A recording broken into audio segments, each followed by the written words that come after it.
बिस्मिल्लाहिर्रहमानिर्रहीम। अस्सलाम वालेकुम नाजरीन। आज मैं आपको बनाना सिखा रही हूँ देगी आलू गोश्त। बहुत मज़े का बनता है। ये देखिए पूरा पूरा आलू इसमें डलता है और बहुत परफेक्ट ये रेसिपी है। मैंने भी एक देग बनाने वाला जो था, बहुत वो अच्छा हमारा कुक था, वो बहुत अच्छा आलू गोश्त बनाता था, मैंने उससे सीखा है और आपने इस रेसिपी को ज़रूर ट्राई करना है। और चलिए अब हम इसको बनाना स्टार्ट करते हैं। और स्टार्ट करने से पहले आप एक दफ़ा दरूद इब्राहिमी पढ़ के हज़रत मोहम्मद सल्लल्लाहु अलैहि वसल्लम को तोहफ़ा कर दें और उस दरूद की बरकत के साथ मेरे चैनल को सब्सक्राइब भी कर दें, बेल आइकन का बटन भी प्रेस कर दें। वीडियो अच्छी लगे तो उसे लाइक कर दें और शेयर कर दें। तो चलिए अब हम इसको बनाते हैं। स्टेप बाय स्टेप आप फॉलो करेंगे तो बिल्कुल परफेक्ट देगी स्टाइल का ही आलू गोश्त बनेगा। इसको तर्किश स्टाइल का भी आलू गोश्त बोलते हैं। तो चलिए अब हम स्टार्ट करते हैं।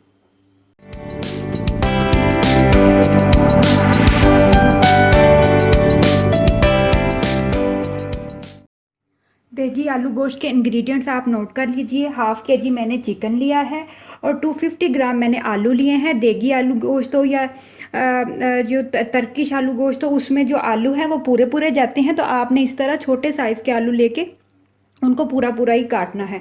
इसके साथ मेरे पास 2 टमाटर हैं, 2 हरी मिर्चें हैं, 1 टेबलस्पून मेरे पास गार्लिक पेस्ट है, 1 टेबलस्पून मेरे पास जिंजर पेस्ट है, 2 अदद दरमियाने साइज़ के प्याज थे, उनको मैंने इस तरह छोटा छोटा काट लिया है।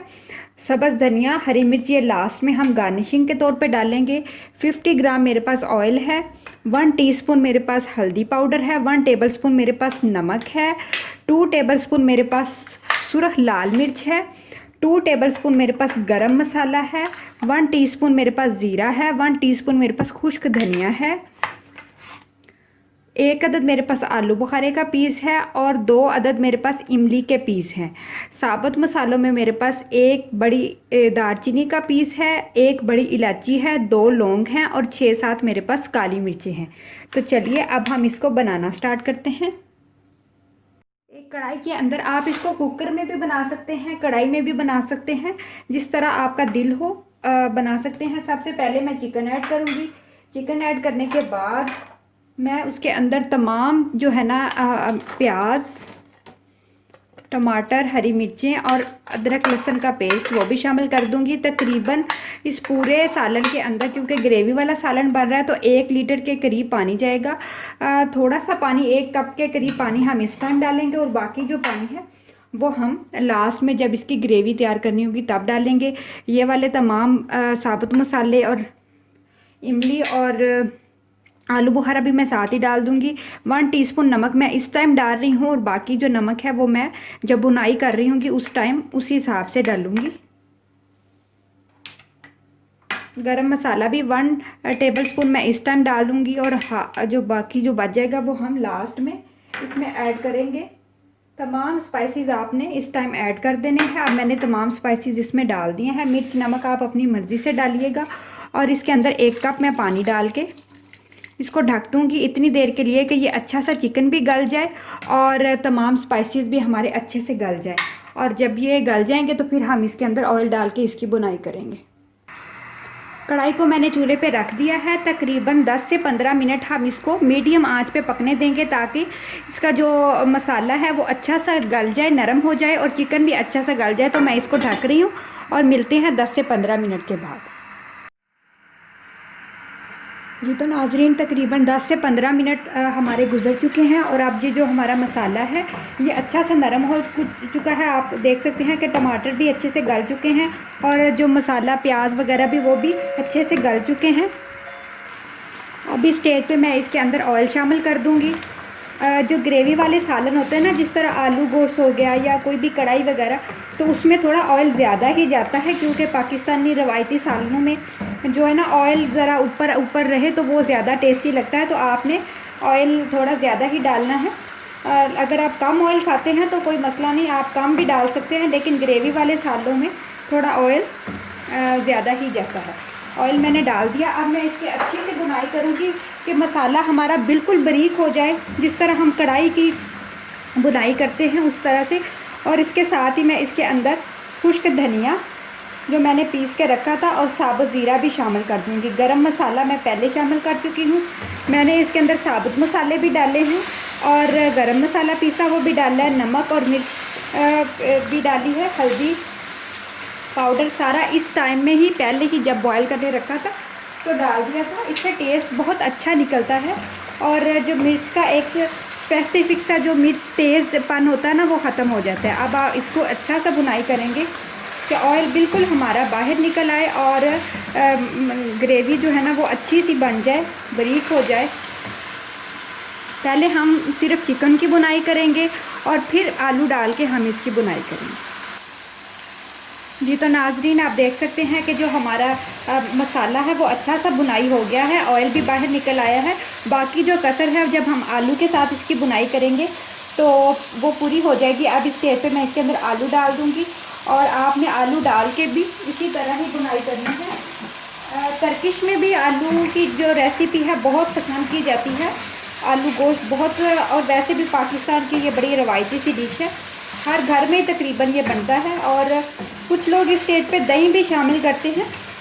अगर आप इमली वगैरह नहीं शामिल करना चाहते तो आप 2 टेबलस्पून खट्टे वाला जो दही होता है थोड़ा वो इसमें शामिल कर दें तो उसका टेस्ट भी बहुत अच्छा आता है। लेकिन अगर आप इमली डालेंगे तो इमली का टेस्ट भी बहुत मज़े का आता है। अब आलू के साथ मैं इसकी इतनी अच्छी बुनाई करूँगी कि जो है ना मसाला मज़ीद बारीक हो जाए और आलू भी हमारे अच्छे से इसमें बुनाई हो जाए। फिर हम इसके अंदर पानी डाल के इसको गलने के लिए रख देंगे कि आलू अच्छे से हमारे नरम होने चाहिए। देगी आलू गोश्त की यही स्पेशलिटी होती है कि उसमें जो आलू होता है वो बहुत नरम होता है लेकिन पूरा पूरा होता है। और आपने भी आलू को अच्छा सा गला लेना है। आलू के साथ बुनाई करते हुए तकरीबन मुझे 2 मिनट हो गए हैं। अब इसके अंदर 2 टेबलस्पून के करीब मैं पानी डाल के इसको मज़ीद बुनाई करूँगी ताकि अच्छा सा जो है ना हमारा सालन वो बुनाई हो जाए। और आपको पता है रवायती सालन जो भी हो, कोई भी आप बना रहे हैं, आलू गोश्त बना रहे हैं या आप मटर चिकन बना रहे हैं, कोई भी जो शोरबे वाले सालन होते हैं ग्रेवी वाले, उसकी बुनाई बहुत अच्छी होती है। जितनी आप अच्छी बुनाई करेंगे उतना ही उसका टेस्ट डिवेलप होगा। तो आपने बुनाई पे कंप्रोमाइज़ नहीं करना, अच्छा सा पानी लगा के 1-2 दफ़ा बुनाई कर लेना है तो आप देखें कि आपके सालन का टेस्ट बहुत डिवेलप होगा। जी तो नाजरीन बुनाई हमारी कंप्लीट हो चुकी है। अब इस स्टेज पे मैं इसके अंदर 1 लीटर के करीब पानी डाल दूंगी और इसको मीडियम आंच पे पकने रख दूंगी। आपने इस तरह पकने देना है कि आंच इतनी होनी चाहिए कि इसमें बॉयल आते रहें, बहुत ज़्यादा आंच नहीं। अगर आप तेज़ आंच करेंगे तो पानी जल्दी खुश्क हो जाएगा और आलू अंदर से कच्चे रह जाएंगे। चिकन तो हमारा ऑलरेडी बॉयल हमने करके इसको ग्रेवी बनाया है तो इस वजह से चिकन की कोई इशू नहीं है, असल इशू है आलू का। तो आलू आपने आंच आपने इतनी मीडियम रखनी है कि आलू आहिस्ता आहिस्ता आंच पे पकते रहें और ये तकरीबन 10 से 15 मिनट में बहुत अच्छे से गल जाएंगे। तो मैंने इसकी आंच को इतना कर दिया है कि इसमें बॉयल आते रहें और ये बॉयल आने में ही पकते रहें। तो अब इसको हम ढक देते हैं और मिलते हैं 10 से 15 मिनट के बाद।